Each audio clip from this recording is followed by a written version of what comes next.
ভাই, কালকে থেকে এই বেড়াটা অসুস্থ ছিল। এই বাচ্চাটা প্রায় 2-3 দিন ধরে অসুস্থ ছিল। ওর পাতলা পায়খানা হয়েছিল, কিন্তু ডাক্তারকে ফোন করছিলাম, ডাক্তার আসে নাই। ডাক্তার না আসাতে আমি যতটুকু চেষ্টা করার ততটুকু চেষ্টা করেছি বাচ্চাটার জন্য, কিন্তু আজকে সকালবেলায় গিয়ে দেখি সেই বাচ্চাটি পৃথিবীতে আর নেই।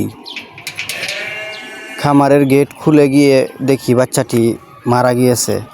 আমার এই বেড়ার বাচ্চাটির বয়স ছিল 8 মাস। 8 মাসের মধ্যে বাচ্চাটি মারা যায়। প্লিজ, কি করব জানি না, আমার বেড়াগুলো সব দিন দিন অসুস্থ হয়ে যাচ্ছে। ওদেরকে কি খাওয়ালে ভালো হয়, প্লিজ আপনারা একটু কমেন্টে বলে যাবেন ভাই। আর আমার বাকি বেড়াগুলোর জন্য দোয়া করবেন, যাতে ওই বাকি বেড়াগুলো সুস্থ থাকে। ওদের কাছ থেকে যেন আরও বাচ্চা হয়, ওই বাচ্চাগুলো যেন আমি পরিচর্যা করতে পারি। ওই বাচ্চাগুলো দিয়ে যেন আমি একটা বেড়ার খামার তৈরি করতে পারি। সবাই আমার বেড়াগুলোর জন্য দোয়া করবেন।